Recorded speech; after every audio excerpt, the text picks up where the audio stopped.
안녕하세요. 한국투자증권 자산운용사 백동식입니다. IMF 외환위기, 그리고 전 세계를 공포로 몰아넣었던 글로벌 금융위기. 우리 인생에 참으로 혹독했던 순간들이었습니다.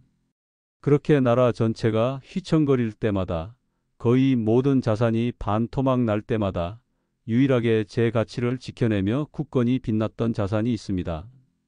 바로 금입니다. 그래서 많은 분들이 노후 자금의 마지막 보루이자 가장 든든한 보험으로 금을 생각하십니다. 최근 들어 세계적인 경제 여파로 인해 금값이 많이 올랐습니다. 어쩌면 지금 이 영상을 보시는 선생님께서도 나도 금 좀 사둬야 하나 하고 생각하고 계실지 모르겠습니다. 그런데 정말 많은 분들이 금을 사셨다가 팔아야 할 때를 놓쳐서 오히려 애를 태우시는 경우를 보았습니다. 특히나 퇴직금으로 아무런 계획 없이 금을 투자하시는 분들을 볼 때면 자산운용사로서 염려가 됩니다. 그래서 오늘 우리 구독자님들의 소중한 노후를 지켜드리기 위해 작정하고 준비했습니다. 금 투자 정확히 언제 사야 하는지, 그리고 언제 팔아야 하는지 그 핵심적인 신호들을 명확하게 짚어드리겠습니다. 오늘 영상 끝까지 보시면 더 이상 금 투자에서 타이밍을 놓쳐 후회하시는 일은 없도록 만들어 드리겠습니다. 구독과 좋아요 먼저 눌러주시면 더 좋은 정보를 만드는데 정말 큰 힘이 됩니다. 그럼 시작하겠습니다. 도대체 금 가격은 무엇 때문에 오르고 내리는 걸까요? 이것을 알아야만 우리는 비로소 언제 금을 사야 하는지 그 결정적인 순간을 스스로 판단할 수 있게 됩니다. 복잡한 경제 용어는 전부 빼고 우리 실생활과 관련된 이야기로 쉽고 명확하게 설명해 드리겠습니다. 금 가격을 움직이는 가장 큰 힘은 딱 세 가지입니다. 바로 물가와 달러, 그리고 금리입니다. 첫 번째는 물가, 즉 인플레이션입니다. 요즘 시장에 가보면 정말 월급 빼고 다 올랐다는 말이 피부로 와닿으실 겁니다. 작년 10,000원이면 사던 것이 올해는 11,000원, 12,000원을 줘야 살 수 있습니다. 이렇게 돈의 가치가 떨어지는 현상을 우리는 인플레이션이라고 부릅니다. 내가 가진 돈의 힘이 약해지는 것이지요. 이럴 때 사람들은 본능적으로 자신의 자산을 지키기 위해 가치가 떨어지지 않는 무언가를 찾게 됩니다. 그것이 바로 금입니다. 금은 인류 역사상 단 한 번도 휴지 조각이 된 적이 없는 유일한 화폐였습니다. 나라가 발행하는 돈은 정권이 바뀌거나 경제 위기가 오면 그 가치를 보장할 수 없게 되지만 금은 그 자체로 귀한 가치를 지닙니다. 그래서 물가가 3% 이상 가파르게 오르기 시작한다는 뉴스가 계속해서 들려온다면 이것이 바로 금에 관심을 가져야 할 첫 번째 신호입니다. 시중에 돈이 너무 많이 풀려서 돈의 가치가 떨어지고 있다는 뜻이고, 곧 그 돈들이 가치를 보존해 줄 안전한 금으로 몰려들 준비를 하고 있다는 강력한 증거이기 때문입니다. 실제로 1970년대 미국에 극심한 인플레이션이 찾아왔을 때 금 가격은 무려 2000% 이상 폭등하며 자산의 가치를 지켜냈던 역사가 있습니다. 내 돈의 가치가 녹아내리고 있다는 느낌이 들 때 사람들은 금을 찾게 된다는 점을 꼭 기억하셔야 합니다. 두 번째로 금 가격을 움직이는 힘은 바로 달러의 가치입니다. 전 세계 모든 원자재는 거래될 때 미국 달러를 기준으로 가격이 매겨집니다. 금 역시 마찬가지입니다. 그래서 금과 달러는 마치 시소의 양 끝에 앉아 있는 것과 같습니다. 한쪽이 올라가면 다른 한쪽은 내려가는 관계에 놓여 있습니다. 예를 들어 달러의 힘이 강해지는 달러 강세 시기에는 같은 한 달러로 더 많은 금을 살 수 있게 됩니다. 자연스럽게 금 가격은 내려가게 됩니다. 반대로 달러의 힘이 약해지는 달러 약세 시기에는 금을 사기 위해 더 많은 달러가 필요해집니다. 따라서 금 가격은 올라가게 되는 것이지요. 그래서 우리는 달러 인덱스라는 것을 눈여겨볼 필요가 있습니다. 달러 인덱스는 전 세계 주요 6개국 통화와 비교해서 미국 달러의 평균적인 가치를 보여주는 지표입니다. 보통 이 달러 인덱스가 100을 기준으로 2보다 높아지면 달러가 강세, 낮아지면 약세라고 판단합니다. 만약 이 달러 인덱스가 하락하기 시작해서 100 아래로 떨어진다면 이것은 달러의 힘이 약해지고 있다는 뜻이고 시소의 반대편에 있는 금의 가치가 올라갈 준비를 하고 있다는 두 번째 중요한 신호입니다. 세 번째 힘은 바로 금리입니다. 금리는 돈의 값이라고 생각하시면 쉽습니다. 은행에 돈을 맡기면 이자를 줍니다. 이게 바로 금리입니다. 그런데 금이라는 자산은 그 자체로 이자를 주지는 않습니다. 은행 예금처럼 통장에 넣어둔다고 해서 매달 이자가 붙는 상품이 아니라는 뜻입니다. 그래서 만약 기준금리가 계속해서 올라간다면 사람들은 굳이 이자도 안 나오는 금을 사기보다는 은행에 돈을 넣어두는 것을 더 선호하게 됩니다. 매력적인 이자를 포기하면서까지 금에 투자할 이유가 줄어드는 것이지요. 이 시기에는 금의 매력이 떨어져 가격이 약세를 보이게 됩니다. 하지만 반대로 미국 중앙은행에서 기준금리를 내린다는 소식이 들려온다면 상황은 180도 달라집니다. 은행에 돈을 넣어둬도 이제는 이자가 거의 붙지 않으니 사람들은 이자 없는 금에 투자하는 것에 대한 부담이 사라집니다. 오히려 돈의 가치가 떨어지는 것을 막기 위해 더 적극적으로 금을 찾게 됩니다. 따라서 미국 기준금리 인하 뉴스가 나온다는 것은 금에게 아주 좋은 소식이며 우리가 금을 사야 할 때를 알려주는 세 번째 강력한 신호가 됩니다. 자, 지금까지 금 가격을 움직이는 세 가지 핵심 요인인 물가, 달러, 금리에 대해 알아보았습니다. 정리하자면 물가가 오를수록 달러 가치가 떨어질수록 그리고 금리가 낮아질수록 금에게는 좋은 환경이 만들어지는 것입니다.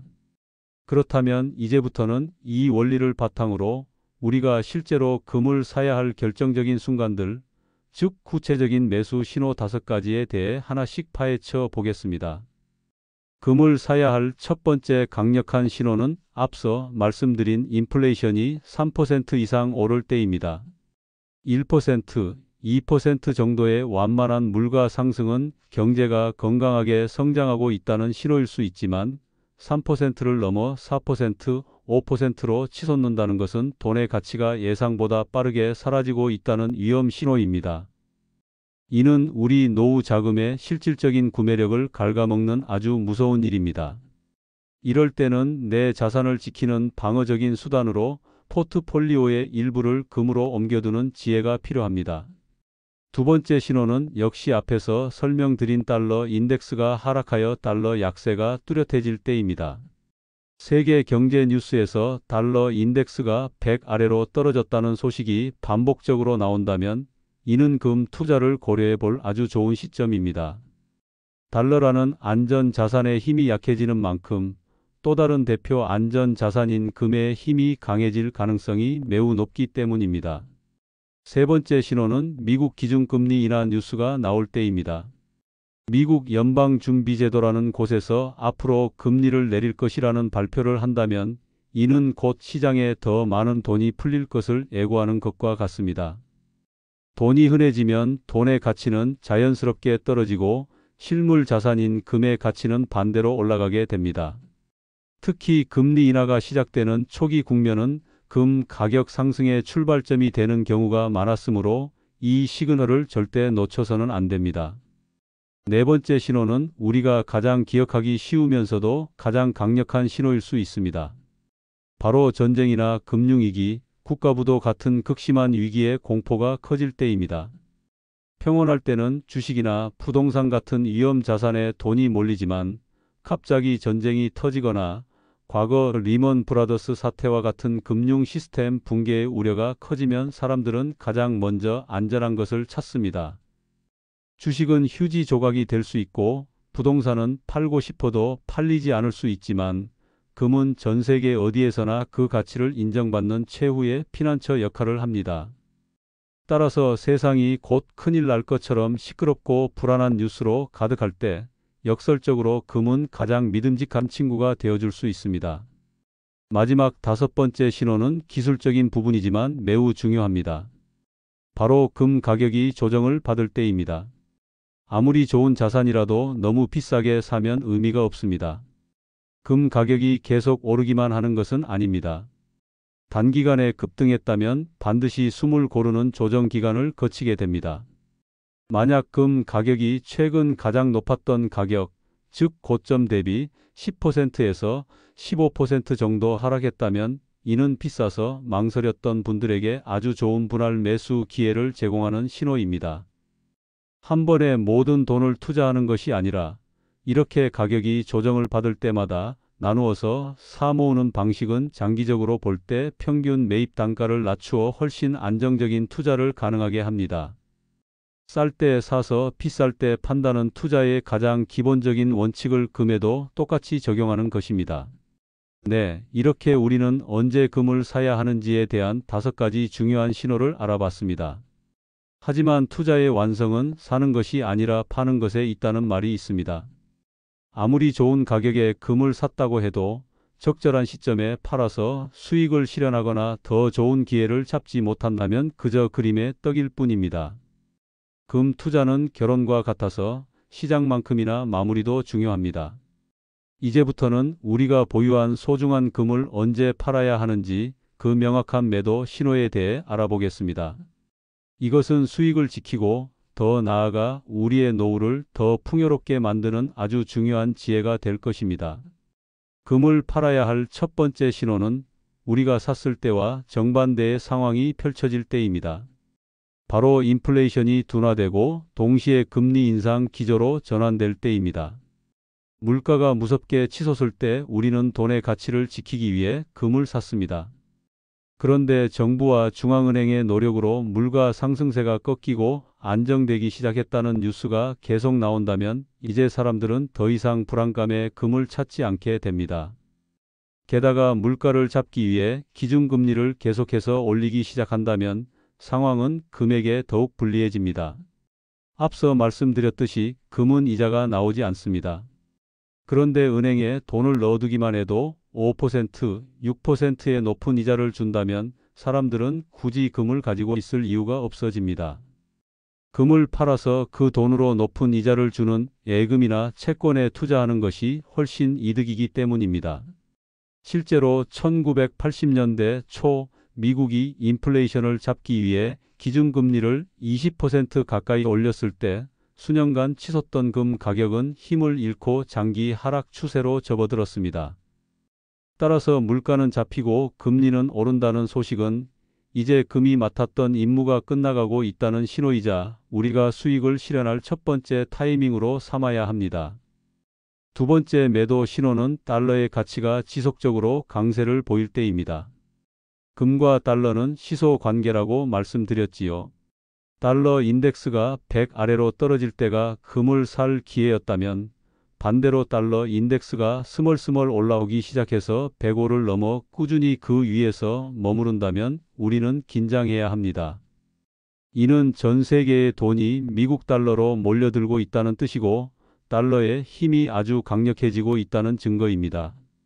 미국 경제가 아주 튼튼하거나 혹은 전 세계 다른 나라에 문제가 생겨서 가장 안전한 달러를 사람들이 찾는 것입니다.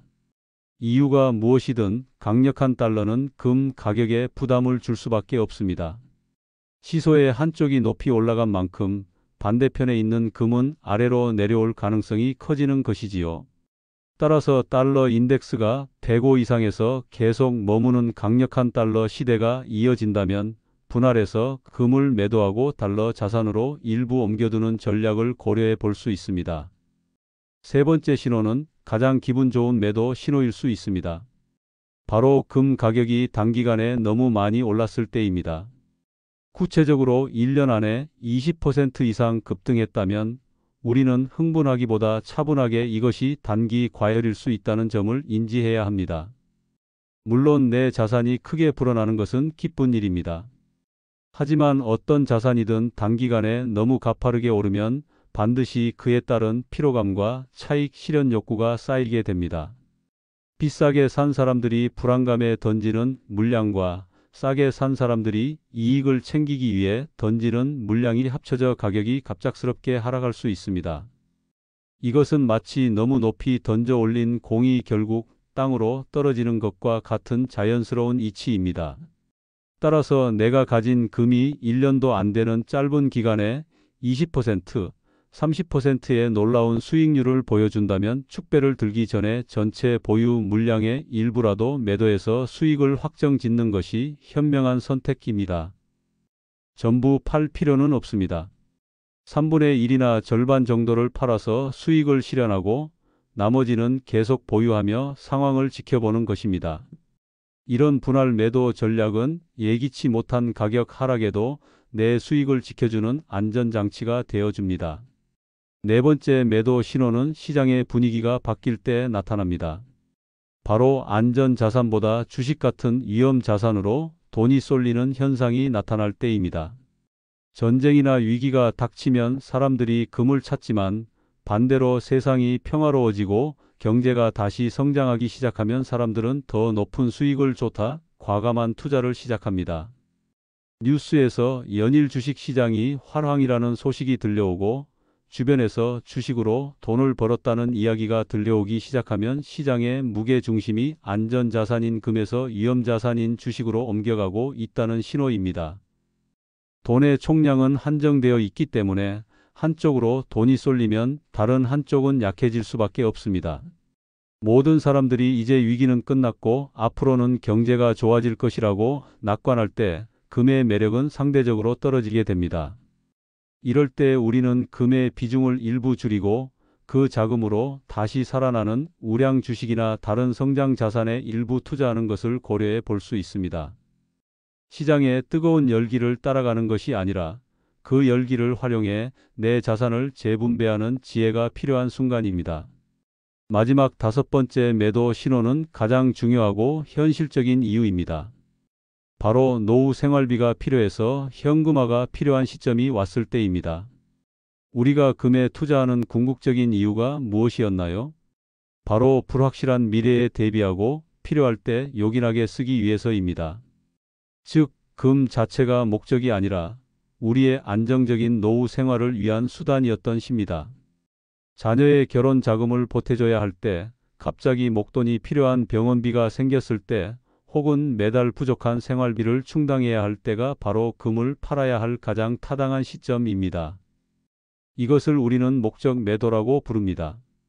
수익률이 얼마인지, 앞으로 금값이 더 오를지 내릴지를 따지는 것을 넘어 내 인생의 계획에 따라 필요에 의해 매도하는 것입니다. 내가 필요할 때 현금으로 바꿀 수 없다면 그것은 진정한 내 자산이라고 할 수 없습니다.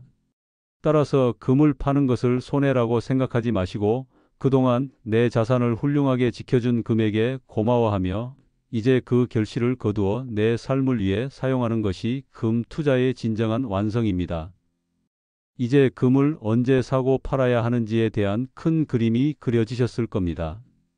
그렇다면 이제부터는 우리 같은 50대 이상 은퇴 세대가 실제로 노후 자금을 가지고 금에 투자할 때 어떻게 해야 가장 안전하고 현명하게 할 수 있는지 구체적인 전략에 대해 말씀드리겠습니다.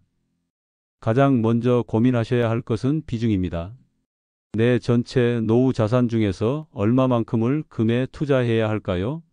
전문가들은 이구동성으로 전체 노후 자산의 10%에서 최대 20%를 넘지 않을 것을 권장합니다. 예를 들어 내가 가진 노후 자금이 총 5억 원이라면 5천만 원에서 1억 원 사이의 금액만큼만 금에 투자하는 것이 바람직하다는 뜻입니다.